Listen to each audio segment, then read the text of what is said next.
Halo teman-teman semuanya, perkenalkan nama aku Delani Ruzaro dengan NIM C140124993. Nah, pada kesempatan kali ini aku akan merangkum materi-materi yang telah dilakukan pada sesi UAS.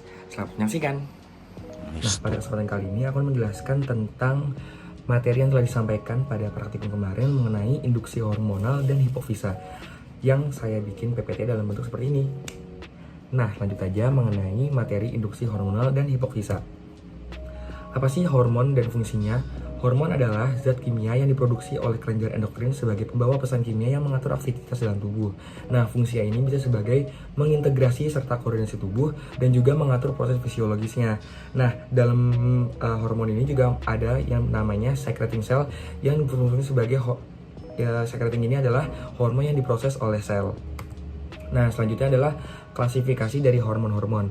Nah, secara umum tuh dibagi menjadi dua, yaitu ada umum dan lokal. Nah, untuk umum sendiri itu berarti kelenjar endokrin bekerja jauh dari tempat asalnya. Dengan cara kerjanya yaitu disekresikan dalam aliran darah, sel-sel yang jauh, dan respon lokal tubuh. Nah, dengan lokal sendiri itu artinya bekerja di sekitar tempat sel sekresin. Nah, cara kerjanya yaitu hormon melepaskan cairan ke jaringan dan mempengaruhi sel yang berdekatan. Nah, selanjutnya adalah induksi dari hormonal. Induksi hormonal sendiri adalah teknik pemberian hormon dari luar tubuh. Nah, namun tidak semua ikan mampu memijah secara alami di lingkungannya, maka dilakukannya induksi hormonal seperti yang pertama memperoleh gamet di luar musim pemijahan dan juga memperoleh gamet lebih dini dan juga meningkatkan efisiensi. Namun dalam induksi hormonal sendiri kita menggunakan dua jenis yaitu OODEF dan OVAPRIM. OODEF sendiri itu gonadal development digunakan untuk gonadal development, maturasi, dan rematurasi. Contohnya saja ikan virgen secara pasca mijah. Nah, lalu juga ada ovaprim yang digunakan untuk mempercepat pemijahan, mempercepat pematangan akhir, dan juga telurnya agar matangnya dengan seragam. Yang ini dilakukan dengan ikan yang sudah meter atau bunting. Nah, selanjutnya ada hipofisa sendiri. Hipofisa sendiri adalah pusat pengendalian utama produksi hormon. Hipofisa ini berfungsi sebagai master gland untuk mengatur aktivitas dari kelenjar. Nah, di mana sih letak dari hipofisa itu? Letak dari hipofisa itu di hipotalamus di bagian otak depan di dalam sela tursika. Nah, selanjutnya adalah donor hipofisa. Donor hipofisa itu dibagi menjadi tiga, yaitu homoplastik, heteroplastik, dan universal. Homoplastik sendiri itu berarti spesies ikan yang sama seperti emas, dan ini sangat cocok dan efektivitasnya sangat tinggi.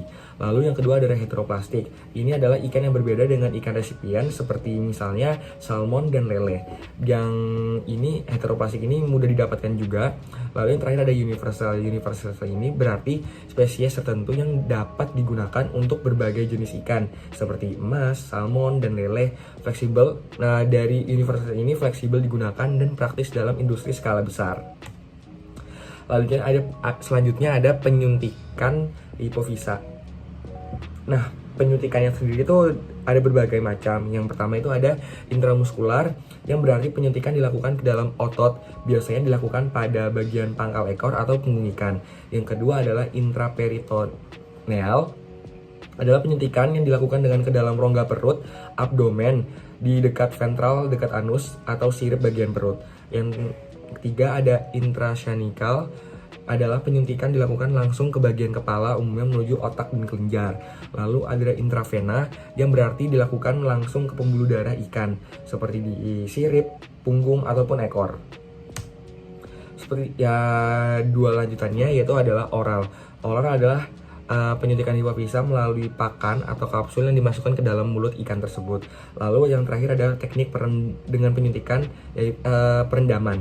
Perendaman ini adalah mencampurkan hormon ke dalam air media yang ada pada ikan tersebut. Nah, selanjutnya ini adalah rumus dari perhitungan induksi hormonal, yaitu ada dosis induksi hormonal pada ikan lele itu sebanyak 0,5 ml per gram, ikan mas pada 0,6 ml per gram, dan pada ikan patin 0,7 ml per gram. Nah, untuk hormon pengenceran sendiri itu adalah perbandingannya 1:3 dengan larutan fisiologis, dan pada hipofisasi perbandingan beratnya yaitu pada angka 1:1,5. Nah, untuk rumusnya sendiri adalah rata-rata gen dikurangi rata-rata gen 0 dibagi rata-rata gen 0 dikali 100.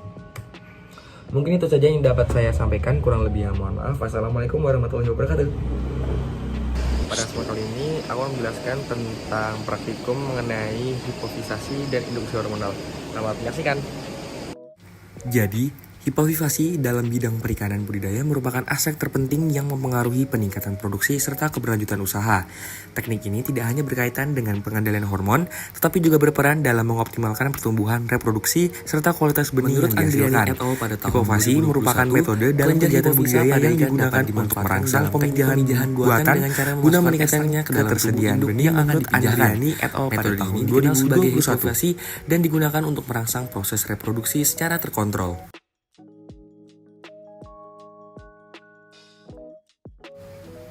Hormon yang disekresikan oleh hipotalamus memiliki peran penting dalam mekanisme reproduksi ikan, termasuk pada penerapan teknik hipofisasi. Hipotalamus menghasilkan hormon pelepasan gonadotropin (GnRH) yang berfungsi menstimulasi kelenjar hipofisasi untuk mengeluarkan hormon gonadotropin, yaitu LH dan FSH. Kedua hormon tersebut berperan dalam pengaturan siklus reproduksi serta proses pematangan gonad serta pembentukan hormon steroid yang dibutuhkan dalam ovulasi menurut Suryansyah pada tahun 2020 tuh. Salah satu upaya untuk mengatasi kendala dalam proses pemijahan seperti ketergantungan pada musim maupun keterbatasan jumlah induk dilakukan melalui teknik induksi pemijahan. Metode ini dapat diterapkan dengan pemberian hormon tambahan, salah satunya menggunakan Ovaprim menurut Tingrum et al. Pada tahun 2019. Percobaan dilakukan kepada 3 ikan mas dengan masing-masing ikan mendapatkan 0,2 Ovaprim dan 0,6 larutan larvis. Perhitungan ini didapatkan dari perhitungan bobot yang telah dilakukan kepada satu ikan mas terbesar yakni dengan bobot 0,327 gram. Penyuntikan dilakukan di sirip bagian atas dan dengan posisi 45 derajat saat penyuntikan.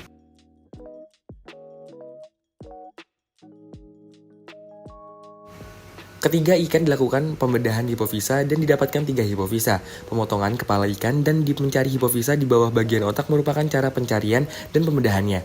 Hipofisa berwarna putih bulat kecil menempel di bawah otak, setelahnya diambil dan diletakkan pada larutan formalin.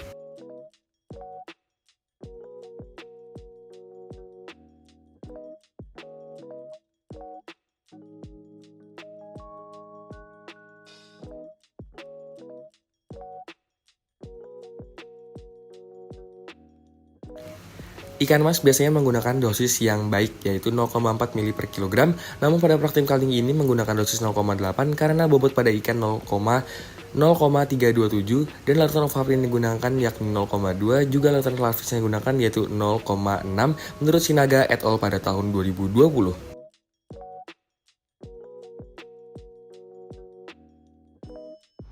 Pada teman kali ini akan menjelaskan tentang praktikum mengenai preservasi dan pengecekan kualitas sperma. Selamat menyaksikan.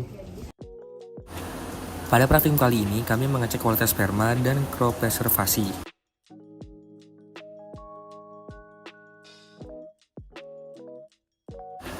Prosedur pengerjaannya, uji preservasi dan cryopreservasi ini dilakukan dengan mengambil sperma pada ikan jantan terlebih dahulu, dan setelah itu diletakkan pada sebuah wadah.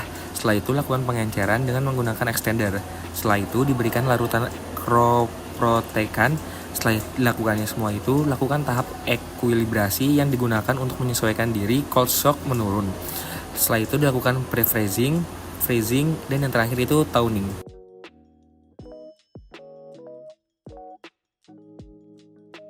Motilitas sperma menjadi indikator utama yang menentukan tingkat keberhasilan fertilisasi sekaligus mencerminkan potensi reproduksi induk jantan karena kemampuan spermatozoa dalam membuahi ovum sangat dipengaruhi oleh aktivitas geraknya setelah dikeluarkannya dari tubuh indukan. Menurut Zahra et al. Pada tahun 2025.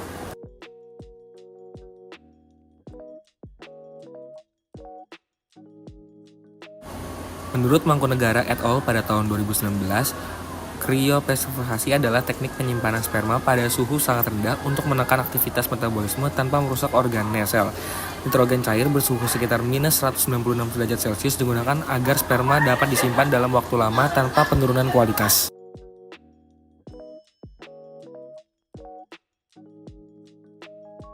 Menurut Givari et al. Pada tahun 2023, kondisi sperma segar sebelum disimpan menjadi faktor penting dalam pemijahan buatan agar hasil fertilisasi tetap maksimal.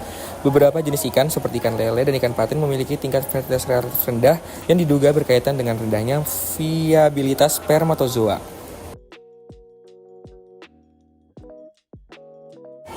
Nah, ini merupakan hasil dari preparasi yang dilakukan oleh paralel 2.